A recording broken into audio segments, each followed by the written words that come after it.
Podcast. I hope you're all well. December seems to be flying by. I've been really busy shipping out orders and getting things ready for the new year, and also working on a lot of projects because after quite an extended break from making over the summer, I'm finally back on form with my knitting, which means that I'm fairly obsessive about my making again, which is really nice. I do really prefer in the colder months when the days are a lot darker to be able to spend a good amount of time curled up here on the sofa with my knitting, and I am pleased that I have been able to do a decent amount of that. I want to thank everyone who checked in for the live episode I did last month. It was really nice to chat to you all. I'm so glad that there were quite a few people there. And so I'm going to be doing those probably every few episodes from now on, because it's just a way of doing things a bit differently and means that I can chat with you directly while I'm showing you what I've been working on, which I find quite fun.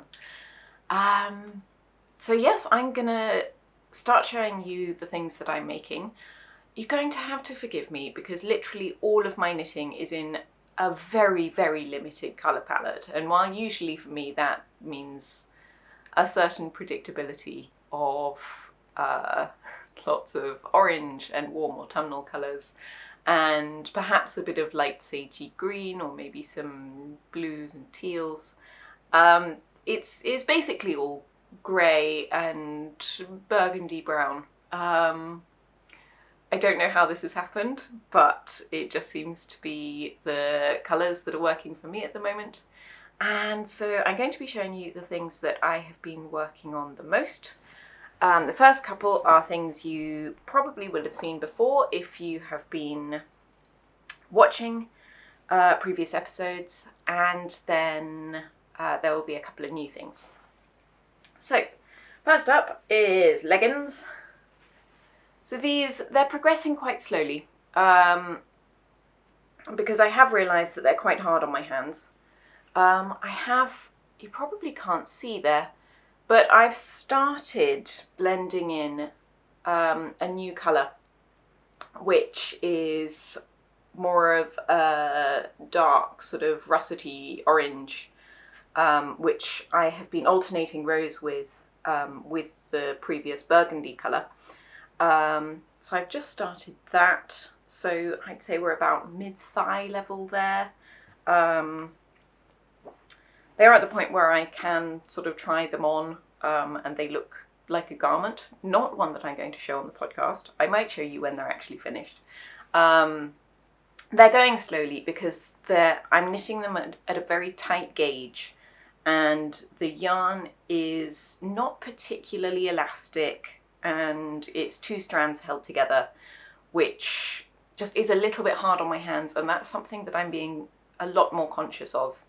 I have, since doing horrible things to my hands from knitting, I am paying a lot more attention to not just my technique, as in I now mostly knit continental, but the angles at which I hold my hands. I have a tendency when I'm knitting to turn my hands inwards and to angle them like this, which puts a lot of strain on this part of my wrist and where it joins into my thumb. And I think that is part of what has caused the injury.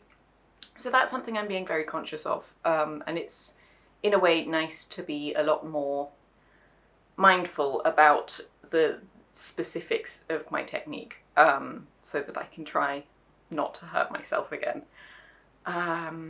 So yes, that one I'm working on fairly sporadically, and I have to say it's once again gone slightly on the back burner because there are other projects that I am more excited about. Next up is a cardigan, which I showed in the last episode, but it has progressed a lot since then. So I've knitted the sleeves 2 at a time down to the wrist. I haven't done the cuffs, so those are just on hold at the moment. because I'm working with these two yarns. This one on top is handspun, this one is a mystery yarn that I was given as a gift. I had a lot more of this yarn, and I would like to make sure that I use up all of this one. So what I'm going to do is keep knitting down the body until I've used up all of the handspun. I have a little way to go there. At the moment it's definitely cropped and not a length that I would find useful. So I will continue to knit until this one runs out. Then I will do the ribbing just in this one, and then I'll pick up for the neckband because there's a shawl collar on the cardigan. So I want to make sure that I have enough yarn for that, because that will require a specific amount of yarn, whereas the cuffs I can just keep knitting until I run out. So that's the way round I'm going to do that. I'll do the collar first and then put the sleeve stitches back on the needles and just knit until this one runs out. It might be that the sleeves end up slightly shorter than I'd like, but I often have a bit of a... This one's fairly okay, but I generally keep my sleeves a little bit shorter, sort of like a bracelet length. I have long arms, and I do a lot of work with my hands, and I prefer for my sleeves not to get in the way. And then if I'm outside walking and I need warmth there, I pretty much always wear fingerless mitts or wrist warmers or something just to fill in that gap. And I find that the most practical for me.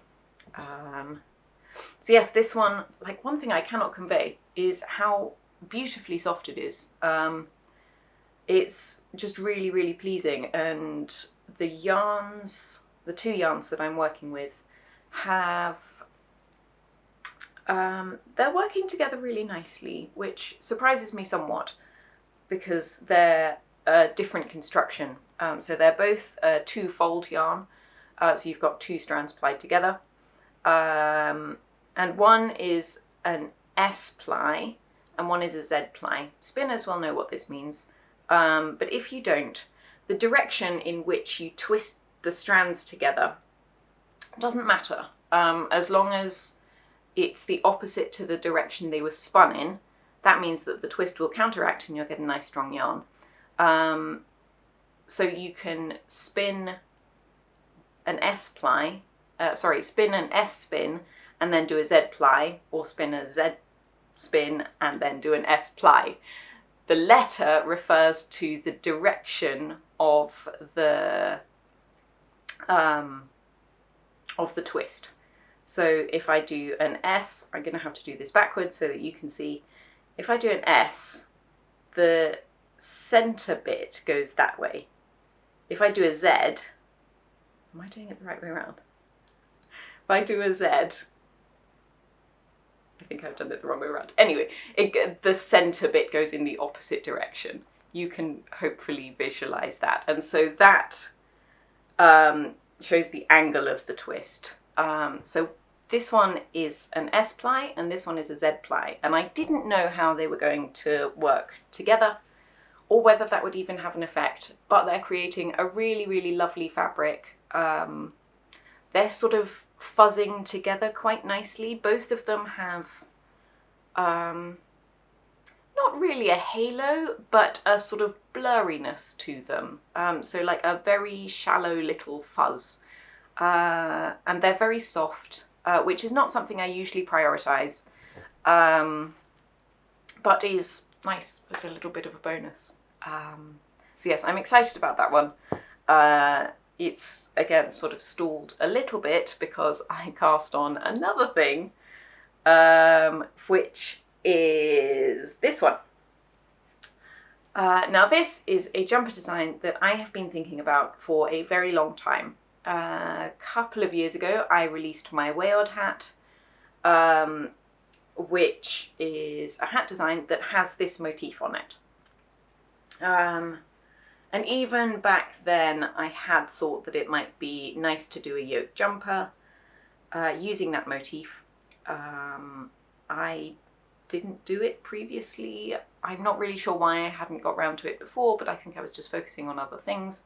And then I had mentioned a couple of times that I was vaguely considering doing it at some point in the future.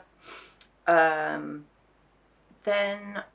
I idly mentioned, well, I just did the charts. This was before I could really properly knit again. I just made the charts because I've had to make modifications because the decrease pattern on a hat is very different to the shape that you need for a yoke. A hat mostly goes up and then it sort of curves in right at the top, whereas a yoke you need more of a gradual slope.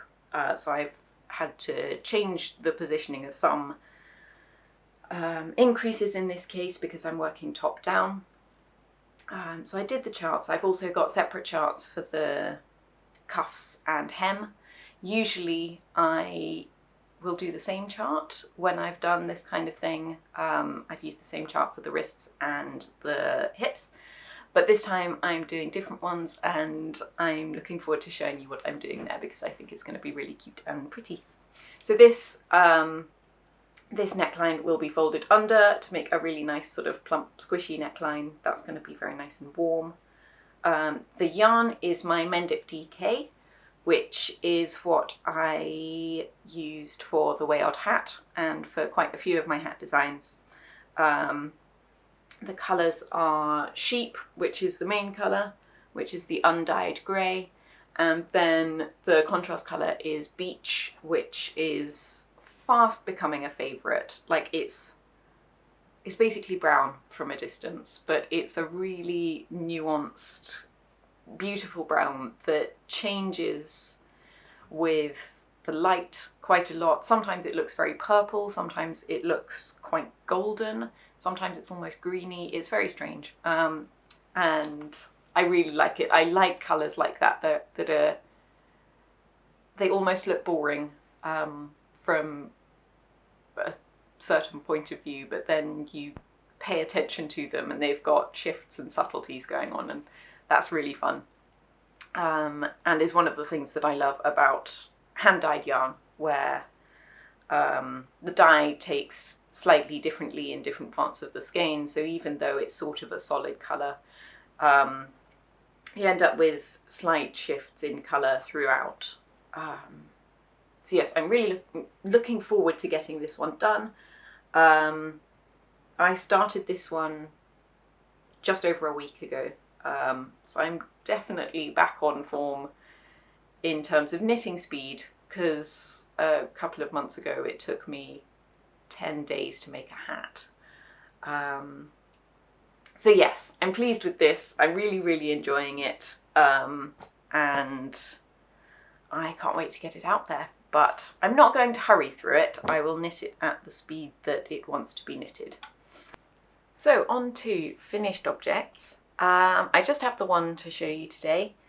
This is one that I had cast on before I went live for the last episode, but because I only had a string of cast on stitches and I hadn't even joined in the round or anything, I didn't talk about it at all because I wasn't sure if I was actually going to go ahead and continue with it.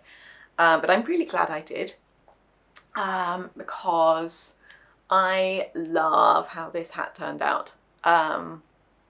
So this is a design I'm calling the Andlang hat. I'll put it on so you can see.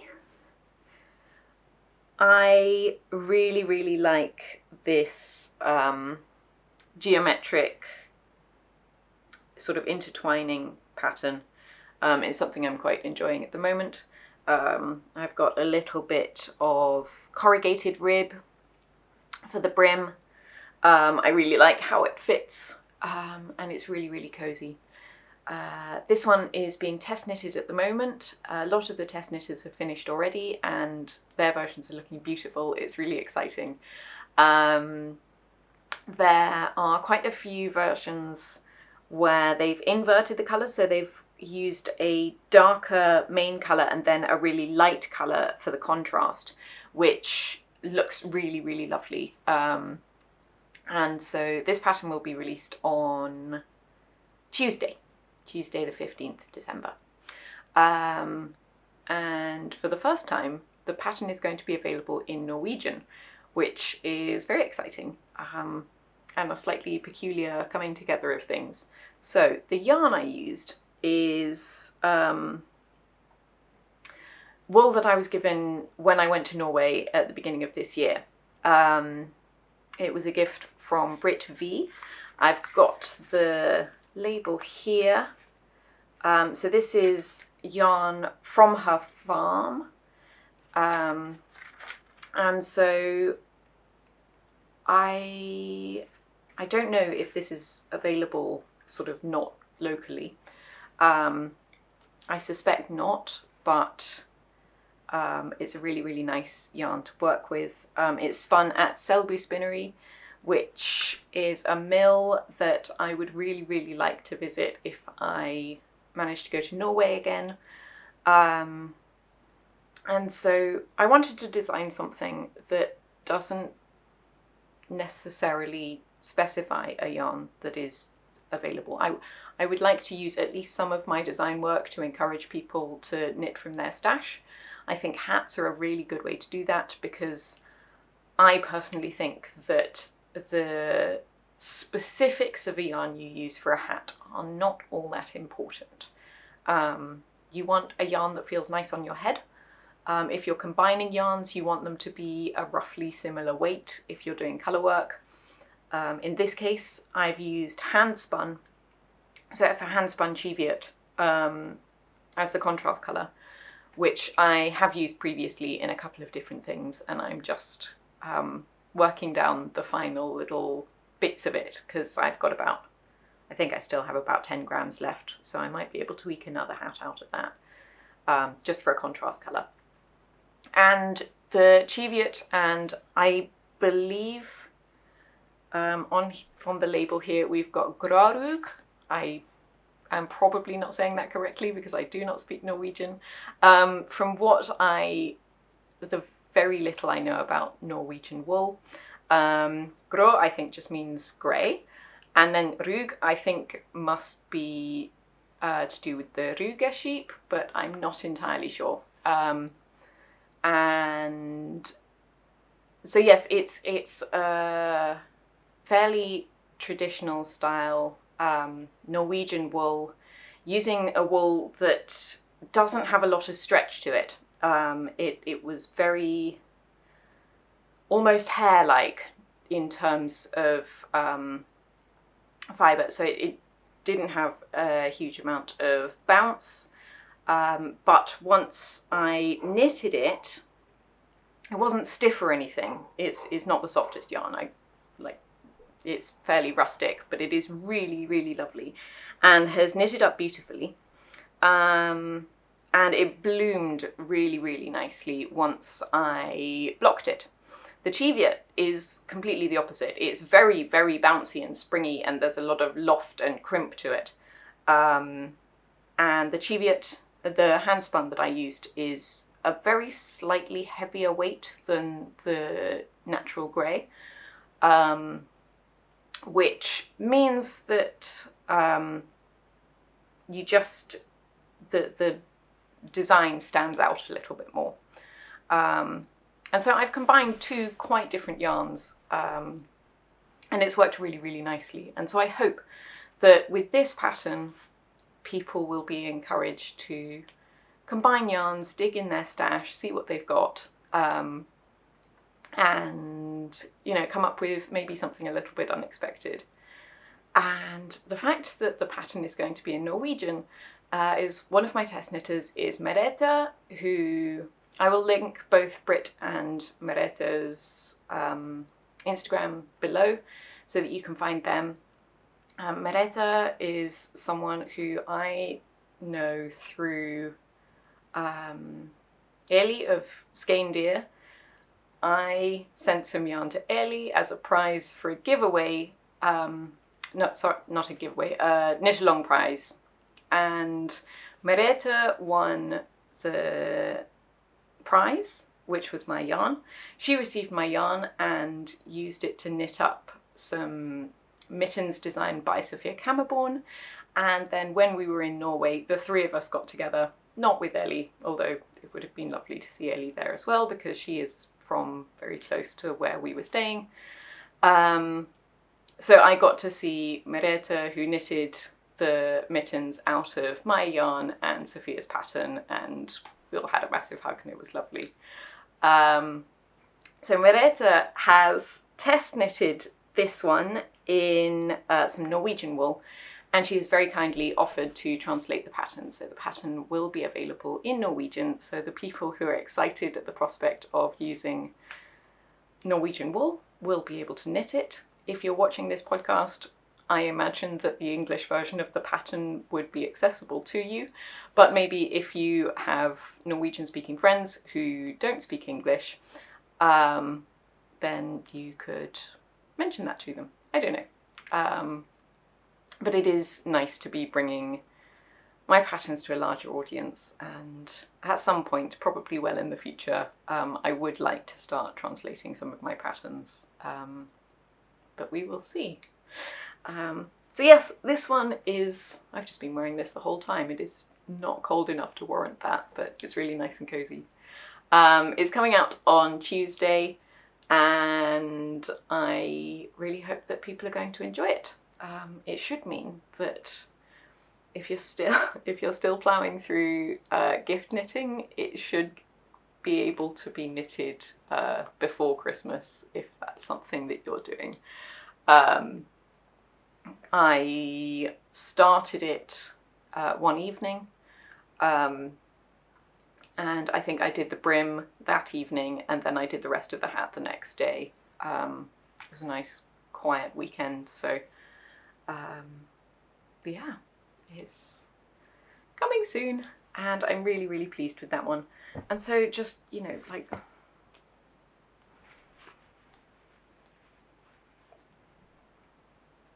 this, oh no, this one's slightly off grey. This one's got a beigey tone to it. But it's all very much of a thing. However, I am going to show you a couple of other non-knitting textile projects that I am working on. I'm going to show you a little bit of weaving, which I'm just about to start, and some spinning that I have been doing. And those are the things that I will show you. They are not grey. There is an amount of like reddy brownness going on, but yes, so I'll show you those in a little bit, and I hope you enjoy them.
enjoying getting back to my knitting and being able to spend a lot more time on that.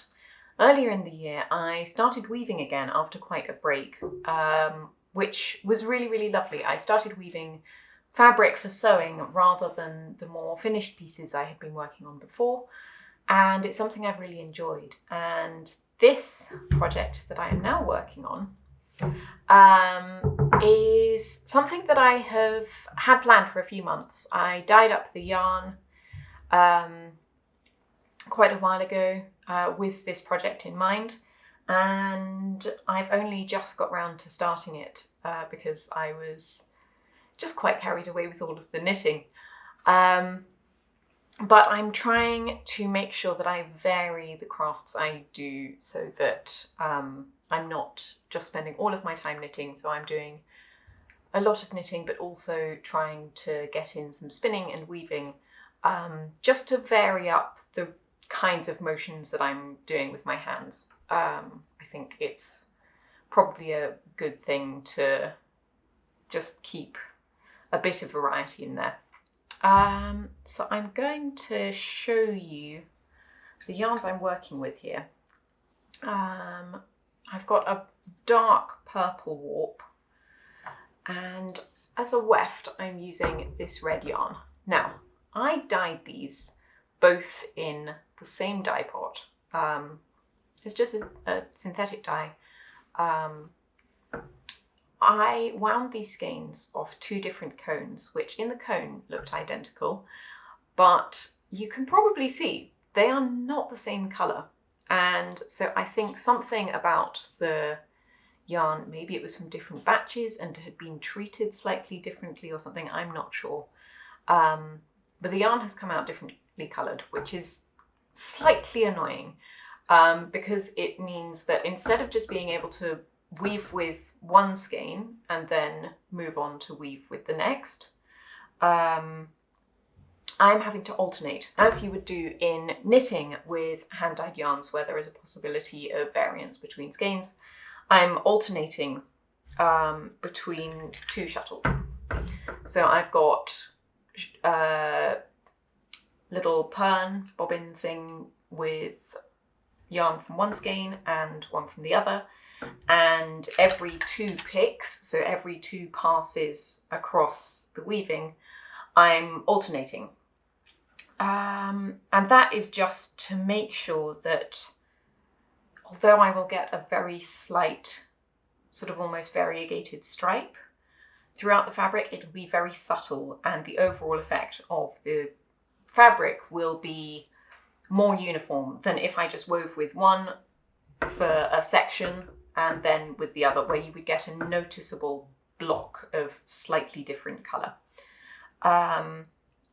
So that's what I'm doing. I'm going for quite a fine fabric here, and in a second I will show you how I'm working. I'm just doing a plain weave, and I'm hoping that when it is finished it will be opaque enough. I'm really hoping it'll be opaque enough to use without a lining, but we will see. And this is hopefully going to be fabric for a dress. So I have my two boat shuttles here. This time I'm using boat shuttles. Sometimes I use long stick shuttles where they are basically the whole width of the loom and you just pass the whole thing through. I'm not using those this time simply because a stick shuttle, when it gets beyond the end of the loom, you need the whole additional width of the loom either side to be able to work. Consequence of that is if I am weaving in the living room on our coffee table rather than here in the kitchen, I often end up accidentally hitting my husband with the shuttle. So I'm using boat shuttles purely out of consideration for him. And so I'm able to tell which yarn I need to work with next, just by which is further down on the selvage. And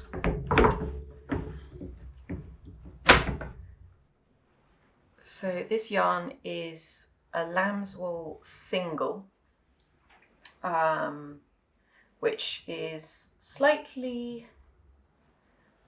it's a tiny bit more fragile than I would like, but it is just strong enough to withstand being used as a warp, because you need a lot of strength in a warp yarn. A weft yarn, you can sort of use whatever you want. You could use something really loose and basically unspun, like a lopi, because the weft doesn't really need any strength to it, whereas the warp needs an incredible amount of tensile strength, because this is under a lot of tension, and moving the heddle back and forth creates a lot of friction. And so generally for a warp yarn, you want quite a lot of strength. And what I'm doing here is not really something that's meant to be necessary. This yarn is very grippy. It's not soft. It is a lamb's wool, but it is fairly rustic. It's got a lot of friction to it, which means that where the warp threads are quite close to each other, they want to stick together. And so I just separate them out slightly before passing the shuttle through, just to make sure that I'm not accidentally going to skip any threads. So this is by far the finest fabric I've woven yet. I can't remember if I mentioned that the heddle I'm using is 15 EPI. So EPI is ends per inch. So you refer to the number of warp threads within a certain amount of space as an end.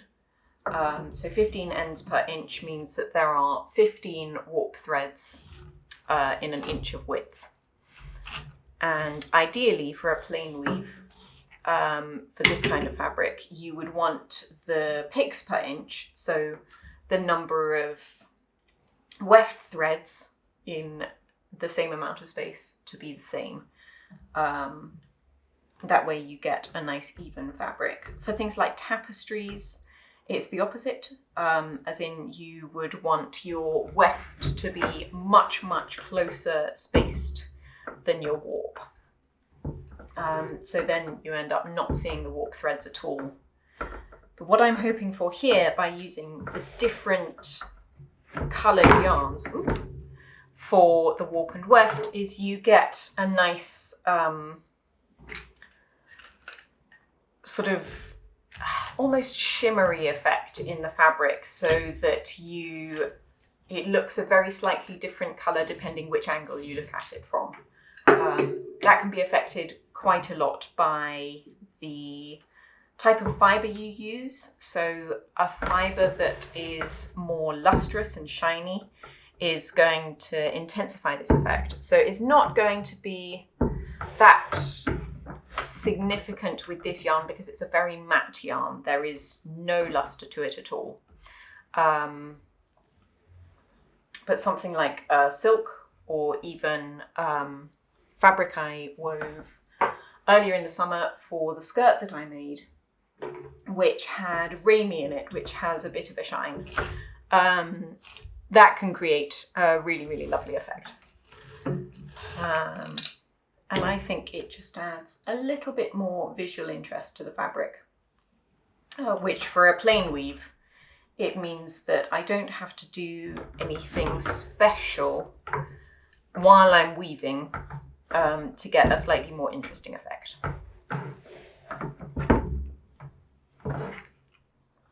And I do have to emphasize that I've done a bit of weaving at this stage. I've been weaving for about possibly 3-4 years now, in some form or other. Maybe a little bit more, but infrequently. And I've been using quite a basic loom. I do have on here, I'm going to move this towards me a little. This is the where I've got my heddle set up. So you can see there's a block on the end here. There is a second block, so I can add an additional heddle. That will allow me to do things like slightly more complex patterns. It also means that I can use 2 heddles of the same EPI or fineness, and use that to thread twice the amount of warp threads through, so you can basically get twice as fine a fabric, so you can use sort of half the weight of yarn. So you can weave really fine fabric on a rigid heddle loom like this. However, doing that means that you're alternating lifting this heddle and the heddle further back, and actually no, for just doubling the number of warp threads, you would just need to lift and lower both of them at the same time, and I find that that slows things down a fair bit, and I want to enjoy the process as much as the finished item, and so I have found that working with 2 heddles at once is just a bit cumbersome and slow. One day I would love to have a loom where I have more control over these things, but I know that the kind of loom that I would have to get would probably be a really large floor loom, which I definitely do not have the space or means for at the moment. That's just the way things go, and so I am quite happy for now getting what I can out of this loom. And I'm fairly pleased with the fabric I've been making so far, and I'm still learning a lot. So I'm quite happy to carry on with what I'm doing. Now I'm going to wind a bit of this fabric onto the beam here. So I need to fetch a little bit of paper, which will, there are knots on this beam, and they, if I wind on without something in between, they can push up parts of the fabric, and that will create more tension on the warp threads that they correspond to. And so I want something that will even it out and make sure that I'm not changing the amount of tension, because you want an even amount of tension across all of the warp threads. So I'm just going to fetch a bit of paper to do that.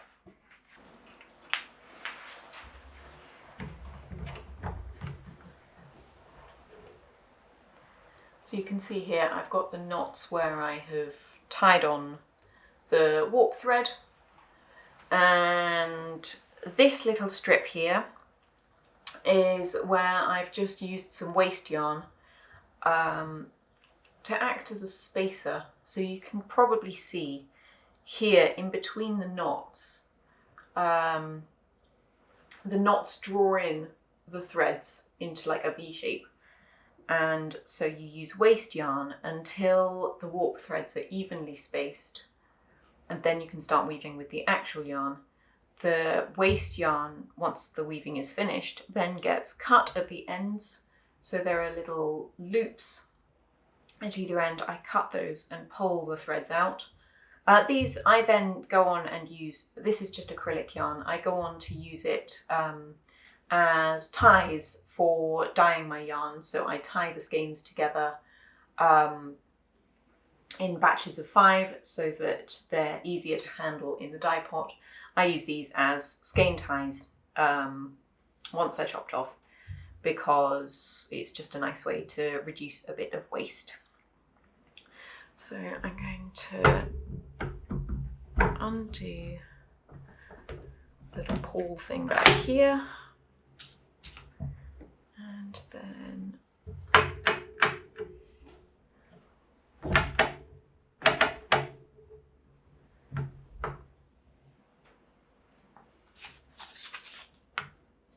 I decided to use strips of cardboard instead of paper, because I usually use some of the packing paper that I use for wrapping around the yarn in my orders, but I've recently changed to lighter weight paper for that, just because it makes packages slightly lighter and less bulky, and that means that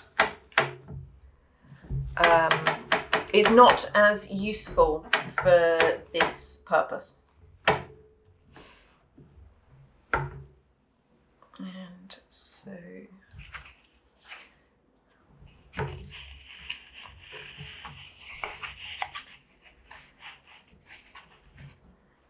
I'm just cutting off the end of the cardboard here because it's very slightly wider than it needs to be. And that'll just make sure it doesn't interfere with the little pull system, which helps to wind the yarn on.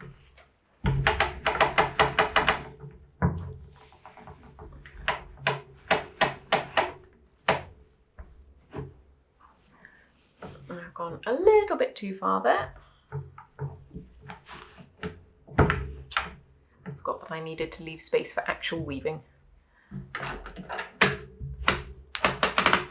So as I crank onto the back beam, you can see the warp threads get tighter, and that creates the tension so that when I lift the heddle, that creates the space between the yarns. If they're too slack, you get ones that stay down or up, and that's, you want a clean shed. So the shed is the space between the two sets of warps, and that makes it easier to pass the shuttle through. I am still not the best at warping with an even tension. If you're interested, I only showed a tiny bit of the warping process because I've shown the whole process in a video earlier in the summer for the fabric that eventually became a shift dress. And so if you are interested in that process, you can go back and watch that video if you've not seen it already.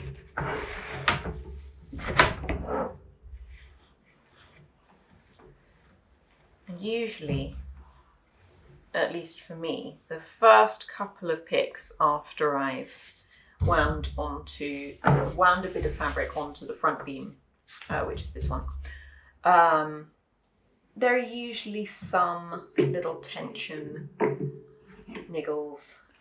This one's doing okay. Sometimes I get a little bit of wibbliness where the tension isn't well distributed across the entire length of the warp, and so some, they pull harder, and I don't know if you can see that that is making a ridge in the weft there. So there are still a lot of things that I'm working on improving with my weaving. One thing that I know is not going to be particularly good in this particular piece of fabric is the selvage on the left-hand side. So with each shuttle, I'm doing a pick there and back again. And that means that if I move the loom slightly, so you can see this edge, I don't know if you're going to be able to see clearly, but where I'm alternating with the shuttles, you end up with a little loop, because rather than it just being a single a turn on the very edge warp thread, it's being held and carried up the edge a little bit, which is making a slight loopiness. I'm keeping it as neat as I can. It's doing okay, but it's not going to be a project in which I get the beautiful selvages that I am aspiring to. But that's okay, because this is fabric that I will sew with, And that means that the selvages will all be hidden. It's not like a scarf or something where they're going to be on display. They're going to be enclosed in seams, and if I continue with how I've been sewing with my hand-woven fabric, I've been enclosing all of the edges in either binding or facing.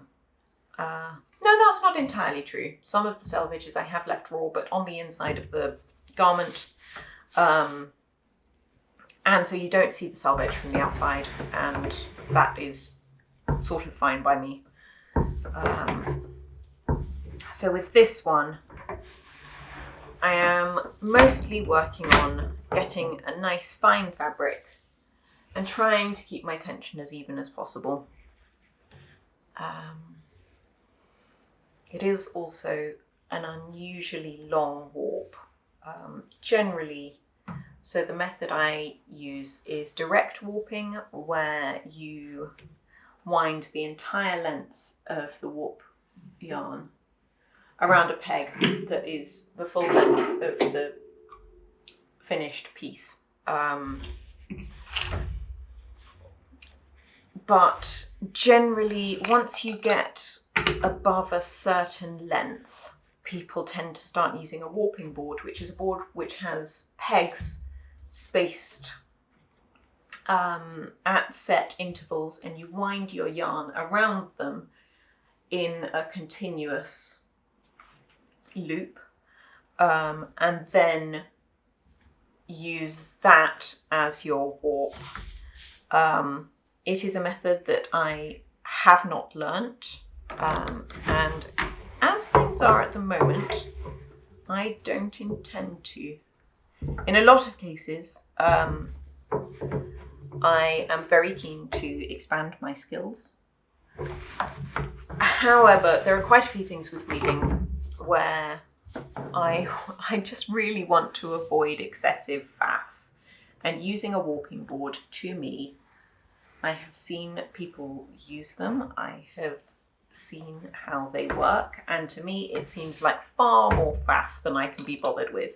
So I am going to continue doing ridiculous things like warping into my kitchen cupboard, and it works. I don't know that it is any less suitable than using a warping board. I'm going to assume so. Assume that it's fine, because it seems to be working for me. And yeah, I'm just quite keen to avoid additional faff with my weaving.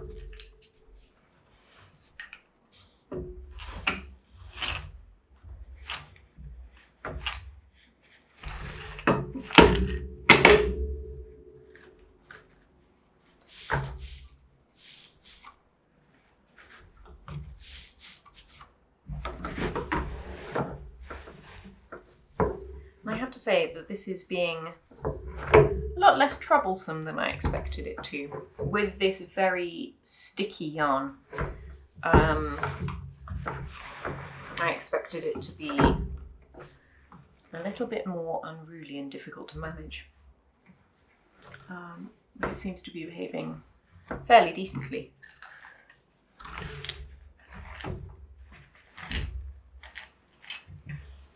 So I'm just going to continue weaving for a little bit, and it's just going to be the same process throughout, and I hope that you will just enjoy seeing how my fabric develops. It's very, very slow. The whole warping process that I showed you a tiny bit of earlier on took me about 5 hours. The amount of setup involved in weaving I find slightly tedious, but once all of the setup is done, you progress much faster than for example, knitting the same area of fabric. Even with this, where it's a very fine fabric, I would never dream of knitting something this large in this yarn, just because it would take so long. I'm not expecting this to be the speediest of projects. I'm expecting to have this loom set up on this table, or maybe occasionally moved into the living room for possibly a couple of weeks. It's something that I will be enjoying when I take a little bit of a break over Christmas. And yeah, hopefully a nice slow project. Ooh, I've just noticed I've got a warp that I was about to skip there.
is all I'm going to do of the weaving for now. I have to keep an eye on my weaving, as I sort of still need to keep an eye on my wrists when I'm knitting. I need to keep an eye on my shoulders when I'm weaving, because a lot of this movement, I carry a lot of tension in my shoulders, so I do make sure that I take breaks so that I can let the shoulders flop down again, and then I can go back to it for a bit more. And this is where alternating between crafts is really useful, because I can go from weaving to knitting or spinning, and they all use different muscles, so I can go from one to the other, or do a bit of reading or whatever in between. So I just wanted to give you a little update on my current spinning project, because in the last episode, I think I had just finished my first bobbin of singles of the first colour. I have now plied 3 skeins of that, so that is this one here. I've got these 3 skeins. I'm really, really pleased with these, because they're very soft, but there's also some fun texture to them. They're not just soft, smushy floppiness. There's a tiny little bit of tooth in there, which I think is from the mohair, because it's not kid mohair that I've used. It's sort of grown-up goat, which adds a lot of strength to it, and I've used that in blends that I've done for socks and things as well, because it's just really nice and strong and very long staple. So these 3 skeins are slightly finer yarn than I think I was intending to spin. Right. I don't know if you can see there, but that is really quite a fine yarn, and this is just under 150 grams. I think it's about 140 meters, and there's about 140 grams, and there's about 750 meters of yarn here, which, if you're used to yarn specs and things, is sort of a very light fingering, kind of almost bordering on a lace weight. I'm hoping that I will still be able to knit it at the sort of gauge I was intending to for the Ironwork Tee by Diana Waller, which is what I am hoping to make with it, because it's very, very fuzzy, and I'm hoping that when it's knitted and blocked, all of the fuzziness will kind of fill in the gaps between the stitches, to create hopefully a slightly breathable fabric, because it's going to be very warm. It's got a lot of warm fibres in here, and mohair, angora and alpaca all tend to insulate very well. So I will see how that goes when I swatch. I've still got some more of this yarn to spin, because I have quite a few of the little nests left here. But I'm just taking a little break from spinning this one to spin up the contrast colour. I've already spun this full bobbin of it. So it's basically like, it's a brown, really. But it's a sort of pinky brown with some orangey tones in it, but also some greyishness to it. It's a very interesting colour, which I'm very, very pleased with, because it'll set off this really nicely, because it's going to be a stranded colourwork garment, and so I think those will complement each other really nicely. And what I've been going for with the general feel of this is the idea of, at the moment we've got a lot of mist and frost happening, and it's sort of that idea of when you look probably in a valley where there's a river, and so there's a lot of mist, and you've got the grass in the fields by the river, which is all covered in mist and frost, and so you don't really see much of the green.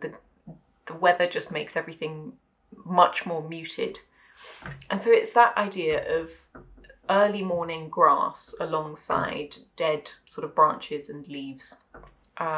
So it's that very chilly but calm and peaceful winter feeling, which is just sort of what I'm going for with that, and I like it. So I have just 3 more of these little nests of the contrast. There's almost a complete bobbin on my wheel at the moment, which is upstairs. So then I will ply together these ones. I'll probably get a couple of skeins out of that, because when you ply 2 bobbins together, obviously you need to ply it onto 2 bobbins, because you're doubling the amount of fibre, if that makes sense. And so I'll probably have 2 skeins of that, and then I will be able to do a little swatch and see if it's actually going to be suitable for the pattern that I would like to make from it. And that will then be, I probably will swatch and then not actually start the project for a while until I've finished a couple of other things, because I have a fair few things on my needles that I just need to, I don't like to have too many projects. I like multiple projects, but when it gets over sort of 5, I start to find it a bit stressful. So I make sure that I keep on top of my projects, and some go into the background a bit for a while and then get picked up later. But if I have too many, I find that really difficult to manage. So yes, that will be my next, spinning and then future knitting project, and I'm really enjoying that. I'm very much enjoying the new wheel. The bobbin I'm working on at the moment is quite clacky, which is irritating. I'm going to have to put a little marker or something on it to say that this is the clacky bobbin and only to use it when I've run out of other bobbins. And also see if I can do something about the clackiness. I have tried oiling and things, but so far it's not done much about it. So yes, I think that's all the things I am going to show you today. Little bit of housekeeping stuff. I'm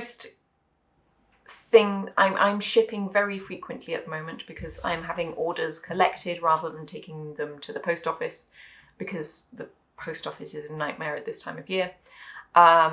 So I am shipping more frequently because it means I don't have to take time out of the day to go to the post office.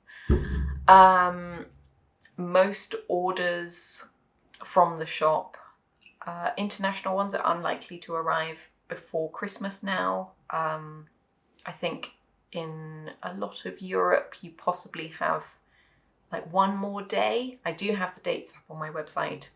US and Canada and Australia and New Zealand and things are very unlikely to arrive in time. UK, I'm still shipping until the 18th.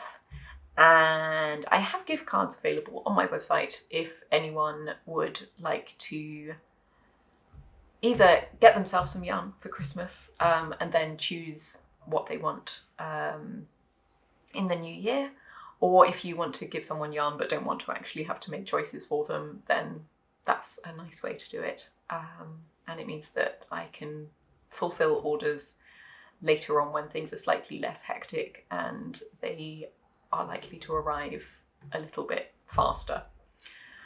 So yes, I think that is all the things I was going to share with you today.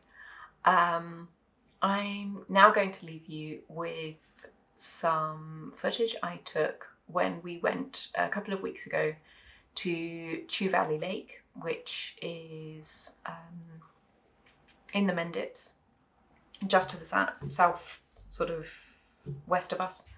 And in the evenings, the starlings have been gathering and doing murmurations, and I had completely forgotten that Chew Lake is known for that, and we just happened to be there for a walk at the perfect time for it. And so I'm going to leave you with some of that footage, and I hope that you enjoy it and find it restful.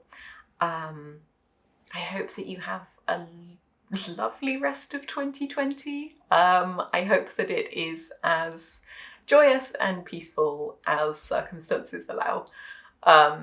However, if you're celebrating anything at this time of year. I hope that it is as nice as it can be. And I will catch you all in the new year.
Bye. Bye.